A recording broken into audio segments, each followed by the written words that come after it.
Olá pessoal, estou de volta aqui no canal para trazer mais um conteúdo para vocês.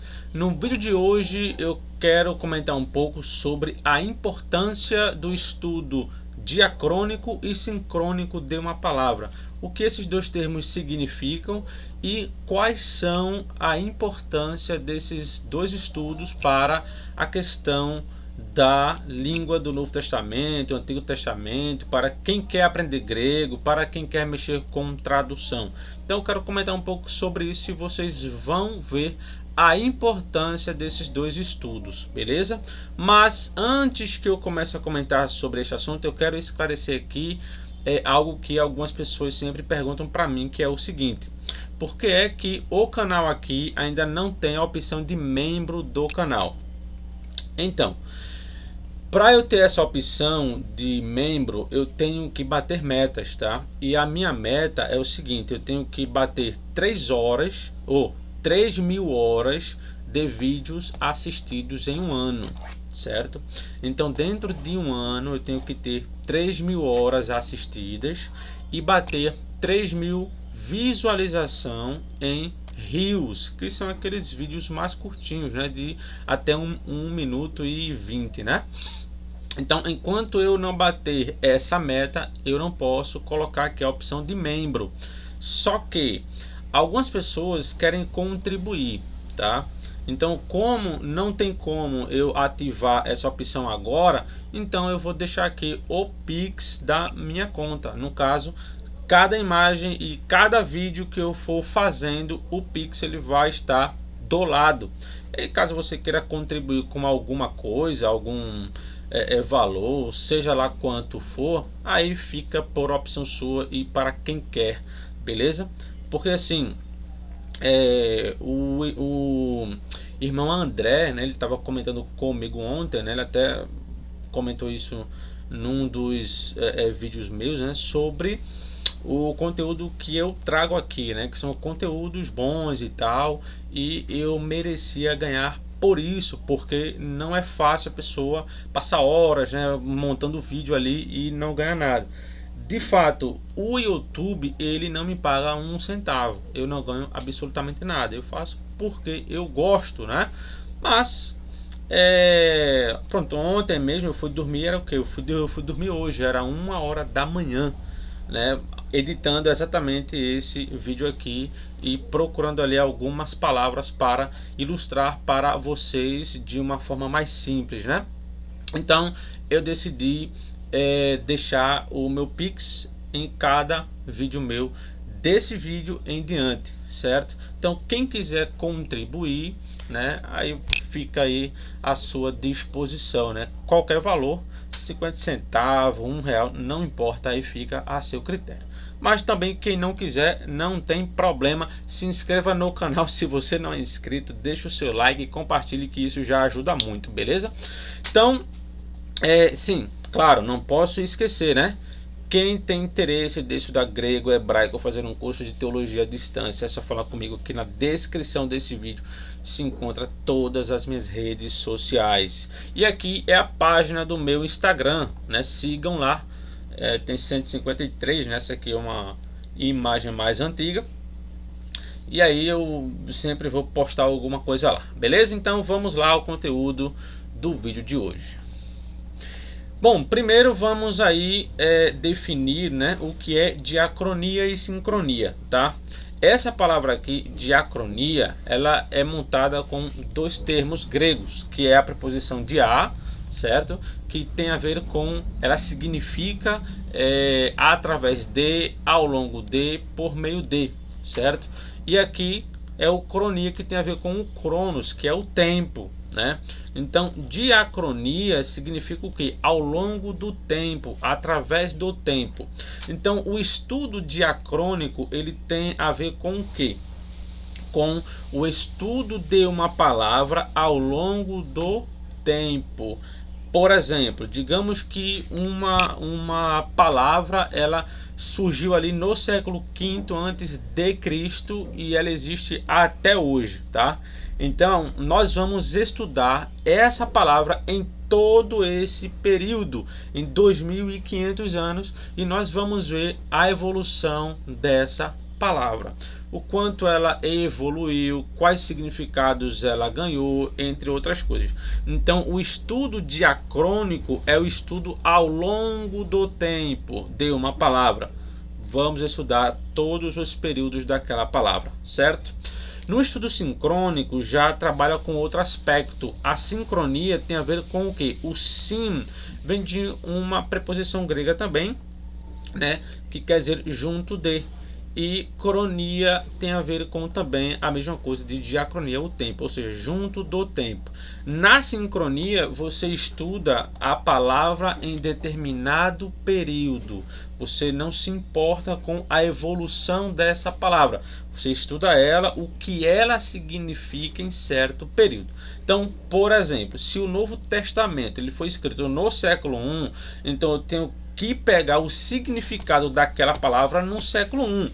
Eu não posso pegar antes de Cristo ou depois. Eu tenho que pegar o significado daquele termo no século I. Então isso é a sincronia. Eu estou analisando aquele documento na época em que ele foi escrito, certo?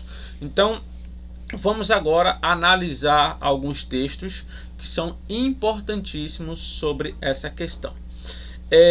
Bom, aqui nós temos o texto de Mateus capítulo 6, versículo 2, que diz o seguinte, né? Quando, pois, deres esmola, não faças tocar trombeta diante de ti, como fazem os hipócritas. Eu quero pegar aqui, ó, essa palavra, hipócritas, né?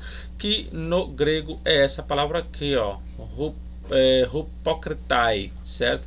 Que está com o seu artigo, né? Roi, que é os. Então, os, roi, hupokritai, hipócritas.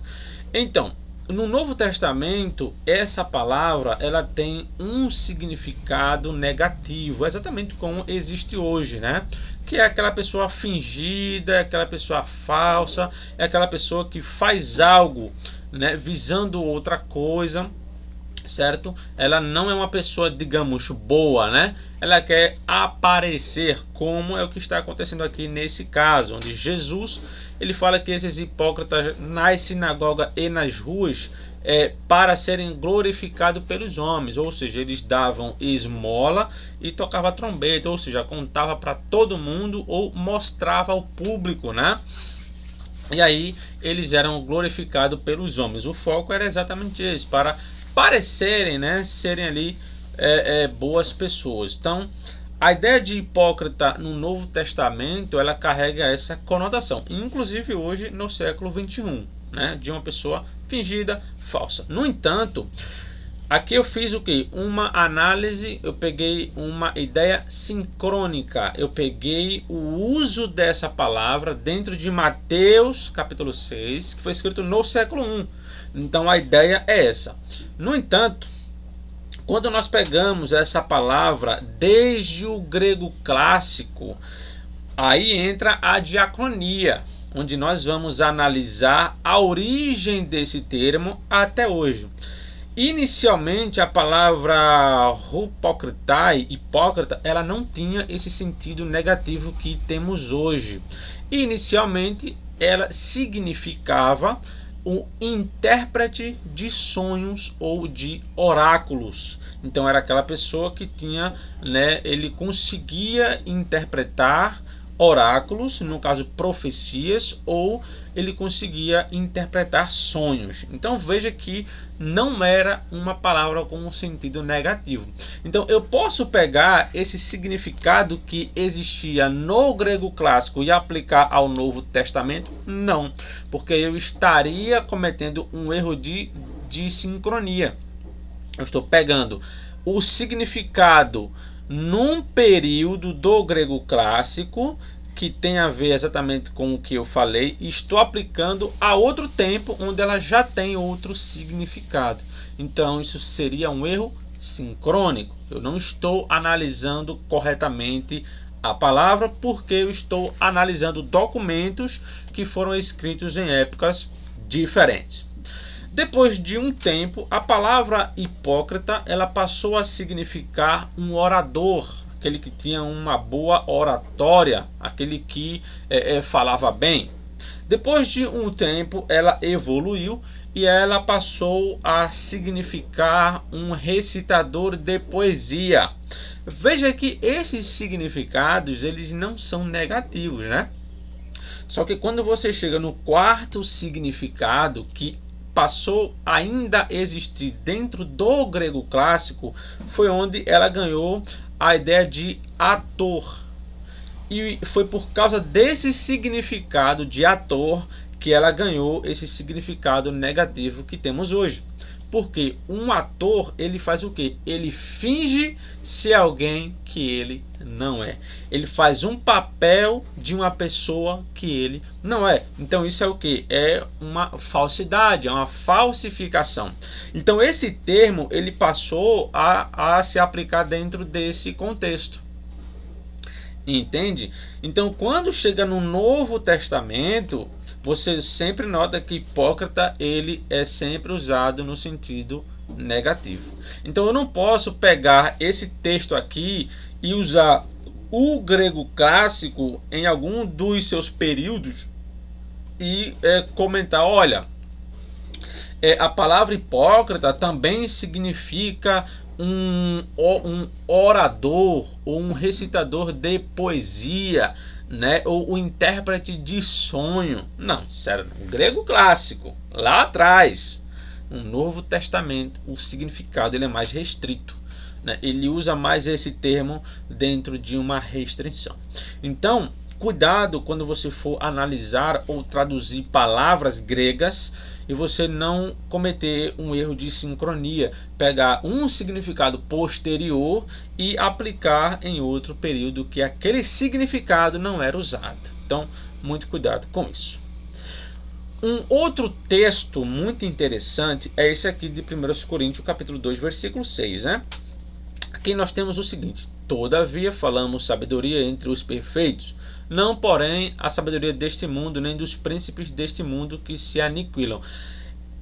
A discussão é essa aqui, é dos príncipes, tá? Quando nós pegamos esse termo dos príncipes, que no caso é aqui, ó, ton, archonton, né, que no caso é dos príncipes. Alguns estudiosos, eles dizem que esse termo aqui, ele se aplica a seres espirituais malignos. Então, a tradução para esse texto seria que esses príncipes aqui não são homens, não são pessoas de carne, sim seres espirituais que governavam o mundo. No entanto, aqui temos um pequeno problema, que é o seguinte: quando esse termo ele é usado no plural, no século I, archonton, ele não tinha essa ideia de espíritos malignos ou de seres espirituais. Esse conceito ele é posterior, ele começou a ser usado no século II. Então, no século II, você tem evidências de que o termo archonton ele é um termo usado para seres espirituais. No século I, nós não temos nenhuma evidência, né, que seja pelo menos clara que esse termo possa significar isso, tá? Mas é uma hipótese. Dentro de uma hipótese não podemos descartar, mas não é tão assegurado dizer isso. Então, quando esse termo archonton ele é usado no plural, como é o caso aqui, né, ele está no genitivo plural, então a ideia seria, digamos que no século I, de príncipes seriam os governantes, aquelas pessoas que tinham uma certa autoridade. Então, eu não posso pegar o significado que essa palavra tinha ou que ela ganhou num século II para aplicar ao século I, a não ser se eu tenha uma comprovação que no século I ela fosse usada dessa forma. Agora, o singular desse termo, sim, ele é usado, né, para Satanás, mas o plural nós não temos evidência. Outro termo que é muito conhecido, inclusive, né, é o famoso evangelho, princípio do evangelho de Jesus Cristo, o Filho de Deus.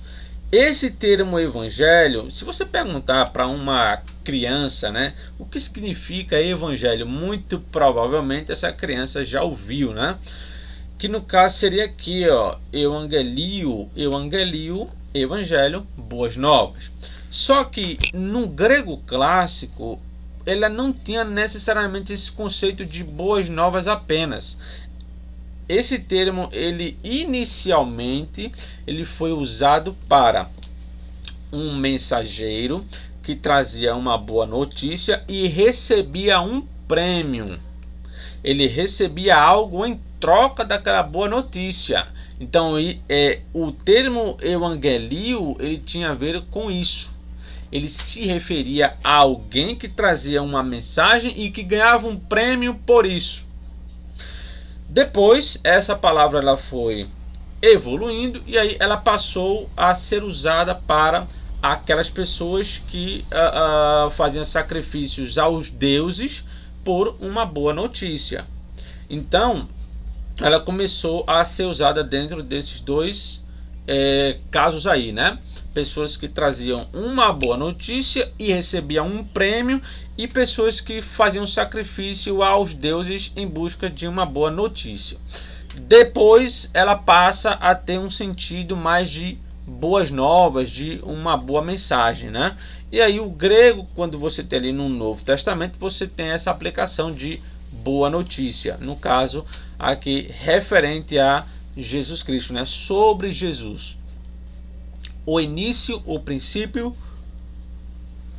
do Evangelho de Jesus Cristo, ou sobre Jesus, né? Então, essa aqui é outro termo onde a palavra ela vai evoluindo. Então, eu não posso pegar o significado que ela tinha lá no grego clássico, bem distante, e fazer essa mesma aplicação para o Novo Testamento, porque eu posso cometer algum deslize, né?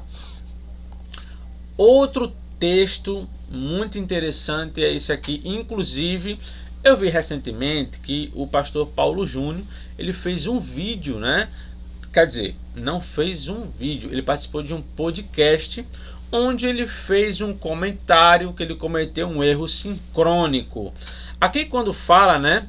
Paulo diz: porque não me envergonho do evangelho de Cristo, pois é o poder de Deus para a salvação de todo aquele que crê, primeiro do judeu e também do grego.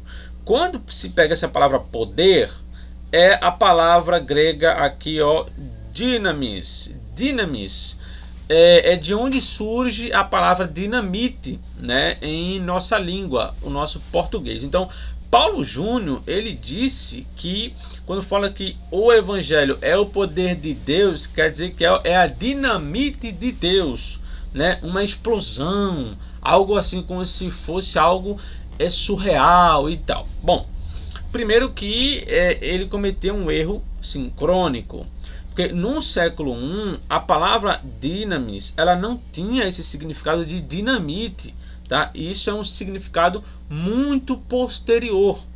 Dinamis ela tem muito a ver com a capacidade, com força, com poder, e não dinamite, não tem nada a ver com explosão. Então, Paulo Júnior ele fez o que? Ele pegou a palavra de um significado posterior, muito posterior, e aplicou ao Novo Testamento. Ou seja, ele cometeu um erro sincrônico, e muitos pregadores fazem isso até hoje. Inclusive, eu já vi várias vezes em cultos: olha pessoal, o evangelho é o poder de Deus. Em grego, poder é dinamis, que tem a ver com dinamite, é uma bomba. Não é bem assim, entende? Então, quer dizer, aqui se comete outro erro: pega um significado posterior e aplica a palavra dentro de um período onde aquele significado nem existia. Para finalizar, eu trago aqui 2 Coríntios capítulo 5 versículo 1, quando fala, né? Aqui temos: porque sabemos que se a nossa casa terrestre desse tabernáculo se desfizer, temos de Deus um edifício, uma casa não feita por mãos, eterna nos céus. Aqui eu quero pegar o termo eterna, né, que seria aqui o aionion.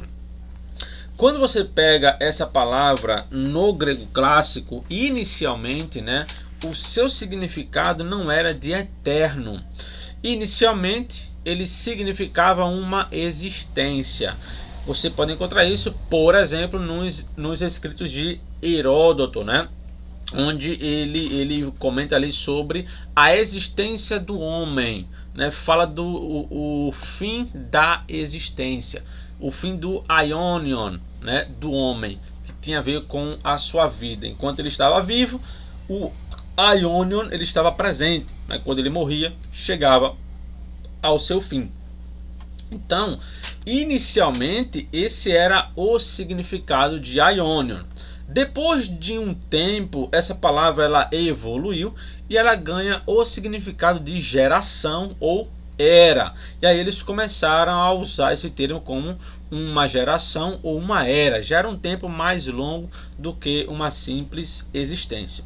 Depois de outro período, a palavra ela passa a significar um longo período de tempo.